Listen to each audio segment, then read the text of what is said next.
irmãos e irmãs em Cristo, o padre começa a homilia com aquelas palavras que nós ouvimos no comentário inicial da Santa Missa. A liturgia de hoje nos diz sobre algo fundamental da nossa fé: o amor. Existe um pensamento de um doutor, um dos maiores santos da história da Igreja, São Bernardo de Claraval. Eu dizia ontem na homilia, e repito estas palavras, depois o padre irá meditar um aspecto novo do Evangelho. São Bernardo de Claraval dizia que o nosso amor em relação a Deus não deve ser um amor mercenário. Um amor mercenário significa um amor de troca. Quando eu preciso de Deus, eu rezo. Quando convém, eu vou à igreja. Quando Deus atende o meu pedido, eu continuo acreditando. Se Ele não atende, não sou mais católico, não acredito em Deus. Então nós não podemos ter um amor para com Deus, um amor mercenário, um amor de troca. Nós também não podemos ter um amor para com Deus escravo. O que significa um amor, o relacionamento de um escravo com o seu senhor? É o relacionamento de uma pessoa que tem medo. Tem medo de ser castigado, tem medo de Deus ficar triste, num sentido pejorativo da palavra. São Bernardo de Claraval diz que o nosso amor em relação a Deus deve ser um amor filial. A razão de se amar a Deus é Deus mesmo, e a medida de amá-lo é amá-lo sem medida, diz o doutor da Igreja. Mas amar a Deus é indissociável do amor ao próximo. São João, na sua primeira carta, diz: não podemos amar a Deus, que nós não vemos, sem amar o nosso próximo, que nós vemos. Por isso, algumas pessoas às vezes dizem: o padre não deve falar de questões sociais, o padre não deve falar de questões de pobreza. O Evangelho fala sobre isso. Nós devemos amar o nosso próximo. O amor ao próximo é inseparável do amor de Deus. Tudo aquilo que se refere à dignidade do ser humano é assunto religioso e deve ser algo que atrai a nossa atenção. Porém, o maior bem que nós podemos dar ao próximo, o maior sinal de amor ao próximo, é conduzi-lo ao céu. É isso. O maior sinal de amor ao próximo é levá-lo a Deus, é levá-lo ao céu. Nós vivemos em um período, o G20 está organizado, grandes lideranças do mundo todo, onde o ser humano se preocupa muito com questões climáticas. Ótimo. Deve se preocupar mesmo. O planeta foi criado por Deus e o ser humano deve cuidar da Terra. Um planeta sem condições mínimas de sobrevivência será um caos para todo mundo. Mas é muito fácil defender a árvore e continuar ignorando os milhares de cristãos que são mortos constantemente no mundo todo, continuar ignorando as inúmeras clínicas de aborto que existem em todos os cantos do mundo e continuar ignorando os inúmeros casos de eutanásia, morte dos idosos indefesos que continua acontecendo no mundo todo. Antes de defender árvores, o ser humano, ele é imago Dei, foi criado à imagem e semelhança de Deus. Que Deus nos dê, como católicos, como cristãos, esta sabedoria e esta coragem. Muitas vezes não podemos mudar muitas coisas porque não estamos nas instâncias de decisão, mas a vida humana é sagrada. Ela é sagrada desde o seu princípio, que deve ser natural, entre um ato íntimo do homem com a mulher, até o seu fim, que deve ser natural no momento da decisão de Deus. O Evangelho de hoje diz que o nosso amor a Deus, ele deve ser baseado em 4 realidades, em 4 palavras diferentes. O Evangelho de hoje utiliza 4 palavras para dizer como que nós amamos ou nós devemos amar a Deus. E nós vamos meditar sobre elas. Nós devemos amar a Deus com todo o nosso coração, com toda a nossa alma, com todo o nosso entendimento e com toda a nossa força. Coração, alma, entendimento e força. O que significa o coração? O coração é o local das decisões. O coração é o local do discernimento. O nosso coração, se queremos amar a Deus de todo o coração, ele não pode estar fragmentado. As decisões que nós tomamos na nossa vida devem ter como critério: queremos agradar a Deus. É isso. As nossas decisões, algumas pessoas, muitas vezes nós pensamos: isso vai me fazer feliz, isso vai me trazer dinheiro, isso vai garantir que eu tenha um futuro tranquilo. Não. Critério de decisão de uma pessoa que tem fé: isso vai agradar a Deus? Isso vai me fazer uma pessoa santa? Muitas vezes nós podemos ser até mais práticos. Se José estivesse no meu lugar, ele faria isso. Se Maria, Nossa Senhora, estivesse no meu lugar, ela faria isso. Amar a Deus de todo o coração, pensar: aquilo que eu decido, aquilo que eu estou discernindo, é vontade de Deus. Aquilo que eu estou fazendo vai me fazer uma pessoa mais próxima de Deus. Amar a Deus de todo o coração.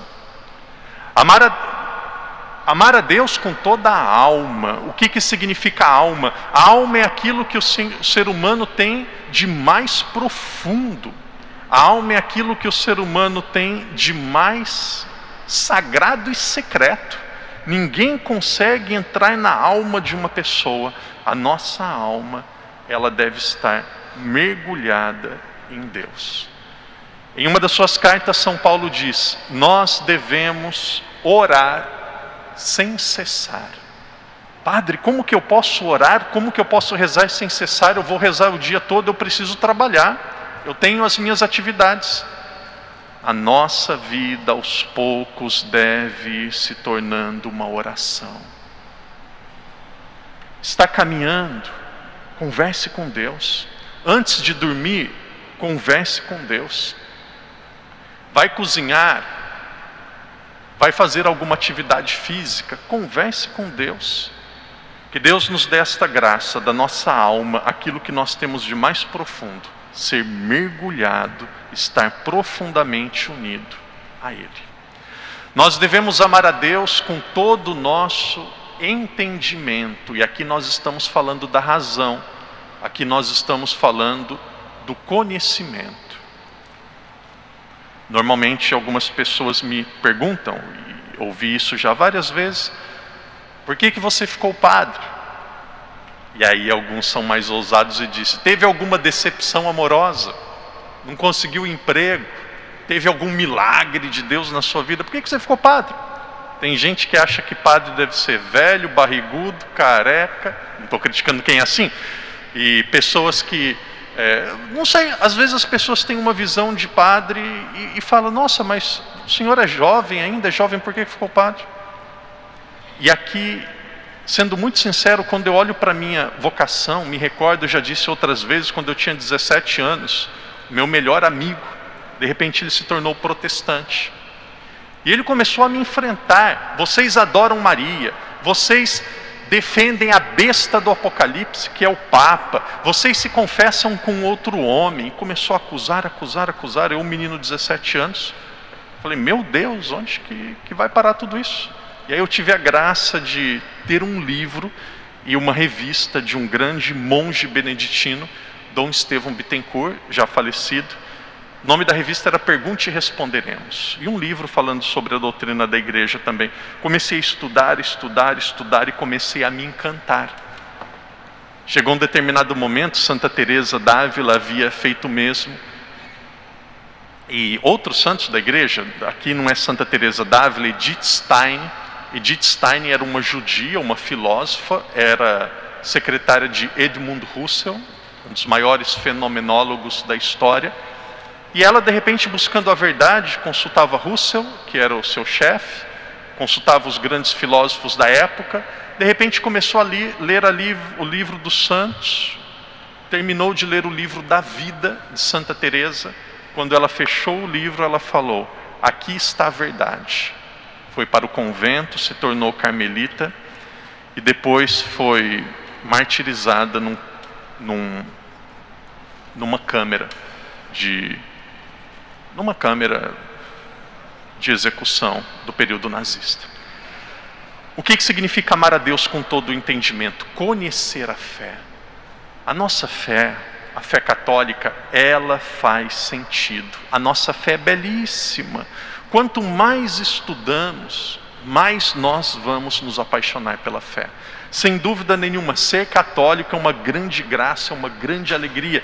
Nós vamos perceber esses dias uma mulher vinha se preparar para receber o batismo, uma pessoa já adulta, e nós conversávamos sobre a missa, e eu dizia: você sabia que a mesma missa que nós temos em Portugal, as mesmas leituras, é a leitura que nós temos aqui?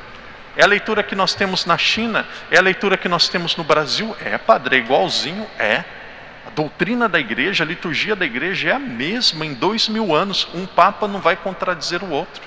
Quanto mais conhecemos a igreja, mais vamos amar. Às vezes nós temos conhecimento científico de muitas coisas, mas na fé continuamos tendo o conhecimento de uma criança da catequese. Não.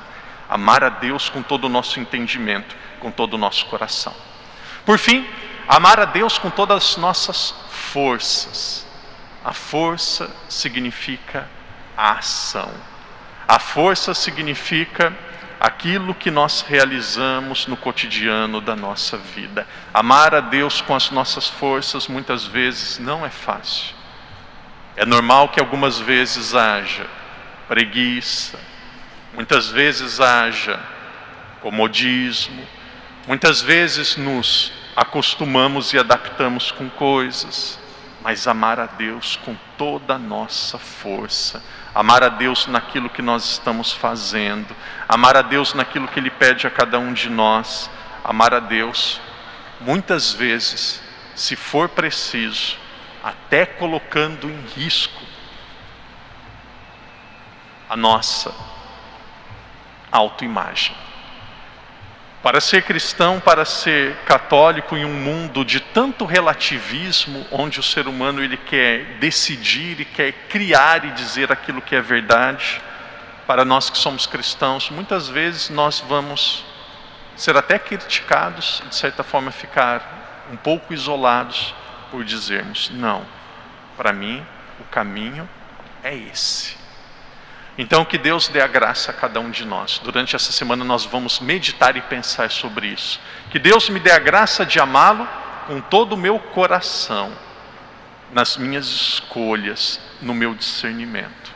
Que Deus me dê a graça de amá-lo com toda a minha alma, na minha intimidade, no mais profundo que eu tenho do meu ser, através da minha oração. Que Deus não me deixe ter uma vida fragmentada. Que Deus me ajude a amá-lo com todo o entendimento, com toda a minha cabeça, com toda a minha razão, com o meu conhecimento. Que Deus me ajude a amar com a minha força. Que Deus me ajude a amar naquilo que eu realizo no dia a dia. Por fim, o padre encerra a homilia dizendo sobre o amor ao próximo. Amor ao próximo seguramente é um dos maiores desafios que existe. Deus permite que muitas vezes tenhamos pessoas difíceis na nossa vida.